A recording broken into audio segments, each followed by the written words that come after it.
Good afternoon. मैं मोहित कटारिया स्वागत करता हूं आपके अपने यूट्यूब चैनल न्यू फिजिक्स पर। बच्चों, हम भौतिक विज्ञान का लेसन नंबर 3 का अध्ययन कर रहे थे, जिसमें कल हमने वैद्युत द्विध्रुव के कारण वैद्युत विभव ज्ञात किया था। दोनों स्थितियों में वैद्युत द्विध्रुव की दो स्थिति होती हैं। नंबर 1 अक्षीय स्थिति, नंबर 2 निरक्षीय स्थिति। इन्हीं दो के बारे में हमने कल अध्ययन किया था और दोनों में वैद्युत विभव निकाला था। अक्षय स्थिति में हमारा वैद्युत विभव निकल के आया था 1/4πε0 Q p/r²। और निरक्षीय स्थिति में हमारा वैद्युत विभव v बराबर क्या निकल के आया था 0। तो यहाँ से 5 नंबर का इम्पोर्टेंट क्वेश्चन बनता है, इनको आप कर लेंगे। तो आज की वीडियो शुरू करते हैं और आज का हमारा वीडियो टॉपिक है स्थिर वैद्युत स्थितिज ऊर्जा। स्थिर वैद्युत स्थितिज ऊर्जा यानी potential energy, electric potential energy क्या होता है। तो हमें पता है, जब हमने फर्स्ट चैप्टर पढ़ा था कूलाम का नियम, हमने उसमें बताया था कि जो एक जैसे सजातीय आवेश होंगे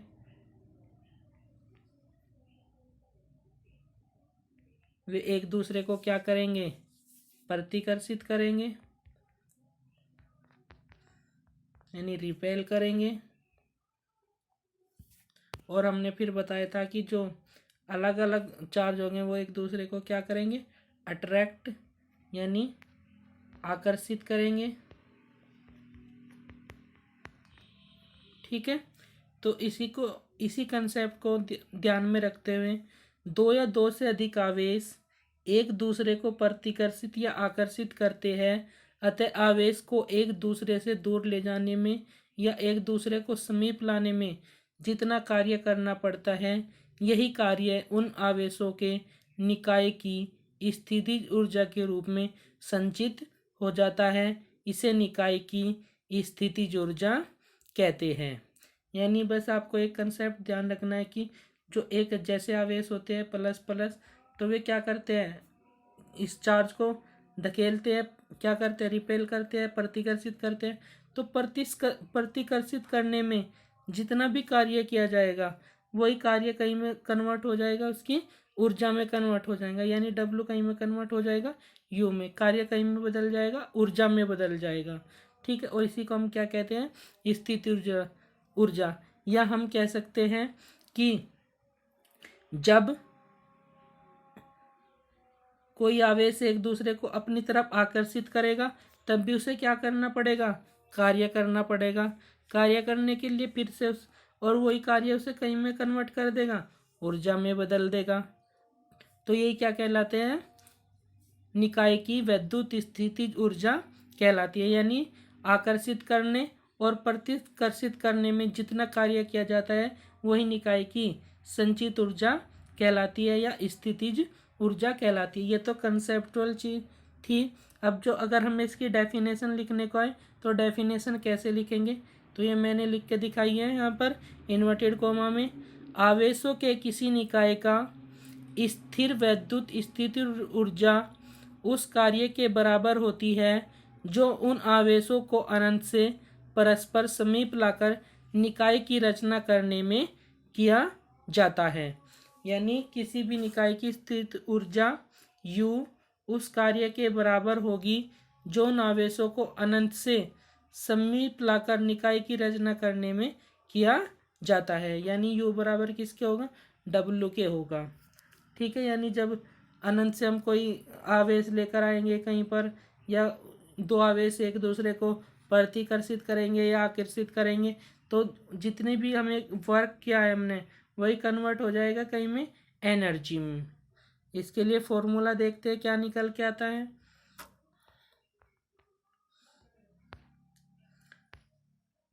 माना AB दो आवेशों +Q1 व +Q2 से मिलकर बना है, जो एक दूसरे से r मीटर की दूरी पर निर्वात में स्थित है।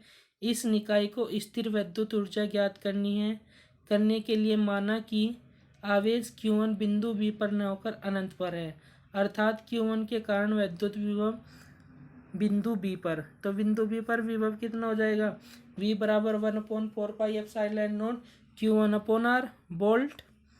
विद्युत विभव की परिभाषा के अनुसार आवेश Q2 को अनंत से बिंदु B तक लाने में किया गया कार्य, तो W बराबर Q2 × V, क्योंकि हमें विभव पता, क्योंकि हमारे पास फॉर्मूला क्या होता है V बराबर W/Q। अगर कार्य निकालना हो तो V/Q, और W बराबर क्या हो जाएगा, V बराबर W/Q। W निकालना है तो W बराबर क्या हो जाएगा V/Q। कौन से आवेश को ला रहे हैं, दूसरे को। विभव कितना है, V है, तो कार्य मिल जाएगा। कहाँ से ला रहे हैं, अनंत से, तो V का मान यहाँ पर रख देंगे, तो W बराबर हो जाएगा 1/4πε0 Q1 Q2/r जूल।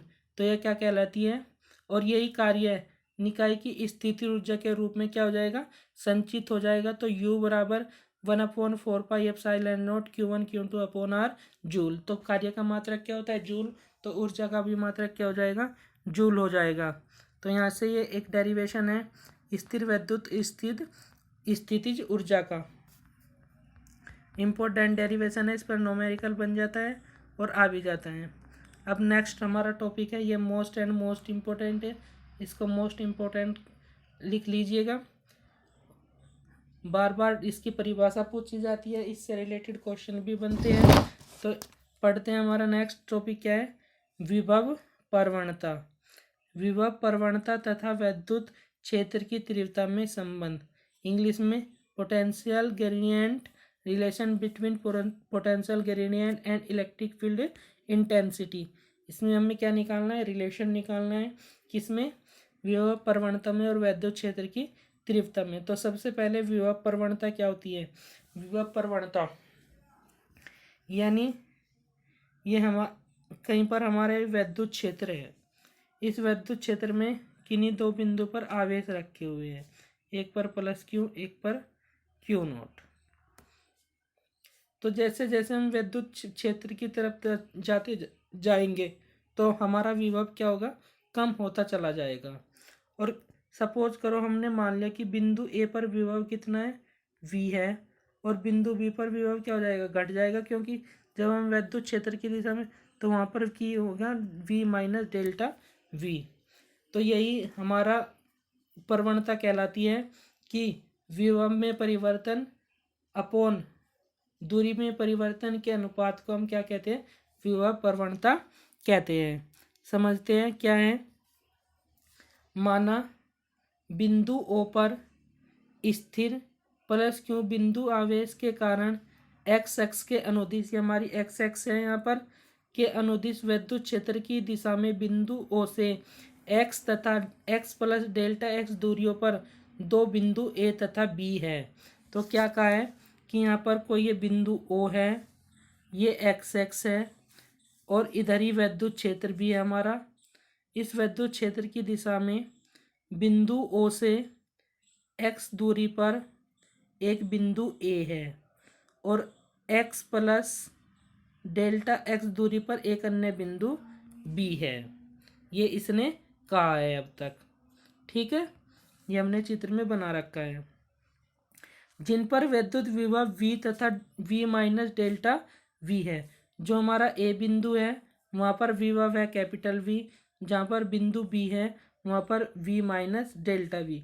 क्यों, क्योंकि जैसे जैसे हम विद्युत क्षेत्र की तरफ जाएंगे हमारा विभव क्या हो जाएगा, घटता चला जाएगा। यानी पहले V रहा होगा, अब कितना बचेगा, V - डेल्टा V। सपोज करो पहले 10 था और अब 2 घट गया, तो हम क्या लिख सकते हैं, 10 - 2 यानी 8। तो हमने 10 - 2 ही लिखा अभी इसको, यानी V - डेल्टा V। क्षेत्र की दिशा के अनुदिश है, विभव का मान घटता जाता है।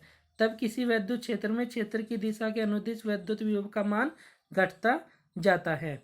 तो यही यहाँ से परिभाषा आ जाएगी विभव प्रवणता की। अगर विभव प्रवणता की परिभाषा पूछी जाए तो आपको ये देनी है इतनी। वह भी थोड़ी कंसेप्चुअल चीज़ थी कि विद्युत क्षेत्र की दिशा में दूरी में परिवर्तन के साथ विभव परिवर्तन की दर को क्या कहते हैं, विभव प्रवणता कहते हैं। तो विभव प्रवणता विभव में परिवर्तन अपॉन दूरी में परिवर्तन। तो विभव में परिवर्तन कितना आएगा, बिंदु ए पर विभव V था, परिवर्तन निकालना है माइनस का चिन्ह। बिंदु B पर विभव कितना है, V - डेल्टा वी। तो सोल्व करेंगे V minus V plus delta V, तो कितना बचा, तो विभव में परिवर्तन कितना आएगा डेल्टा वी।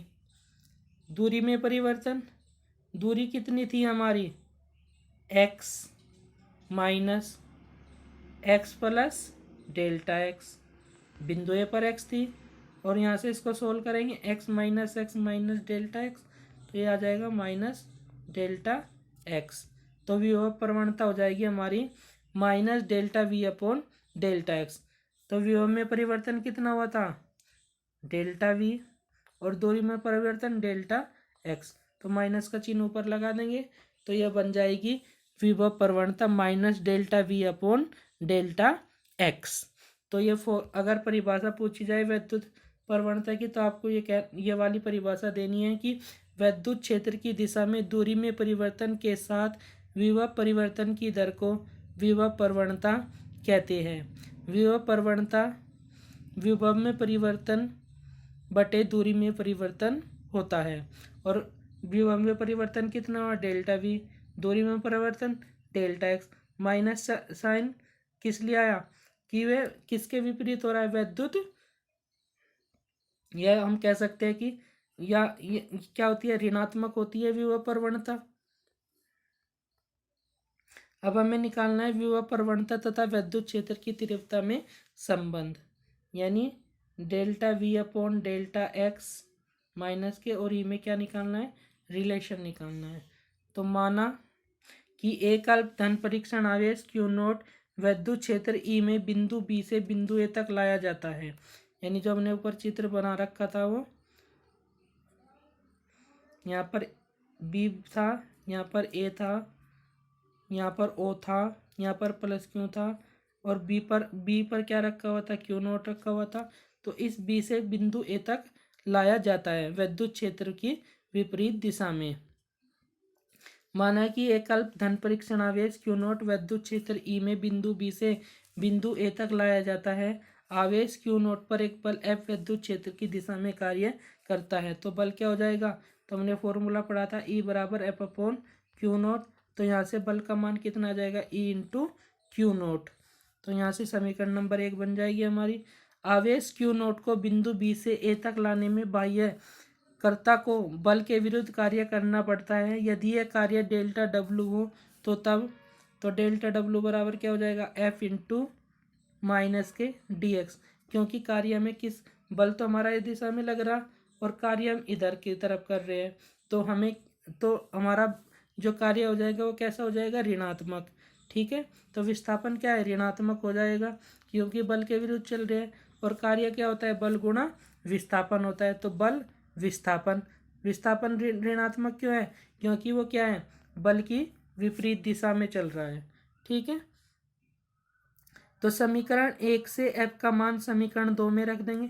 यहाँ से ये मान एफ का समीकरण 2 में रख देंगे यहाँ पर, तो हमारी इक्वेशन हो जाएगी delta W minus Q note ई इंटू डेल्टा एक्स, या यहाँ से डेल्टा डब्लू क्यू नोट को यहाँ पर अपोन में ले आएंगे, तो ये बचेगा माइनस के ई इंटू डेल्टा एक्स समीकरण नंबर 3। परंतु विभवांतर की परिभाषा के अनुसार डेल्टा डब्लू बराबर V minus into delta V. तो इसको सोल्व करेंगे वी माइनस डेल्टा वी को, तो V minus V plus delta V, तो कितना बचेगा डेल्टा वी समीकरण नंबर 4। अब समीकरण 3 व 4 की क्या कर लेंगे तुलना कर लेंगे, तो हम देख रहे कि इधर भी delta W upon Q note है, इधर भी डेल्टा अपोन क्यू नोट है। तो जब ये दोनों बराबर है तो ये वाली साइड भी क्या हो जाएगी बराबर हो जाएगी। तो समीकरण 3 व 4 की तुलना करने पर माइनस ई इंटू डेल्टा एक्स बराबर किसके हो जाएगा डेल्टा वी के।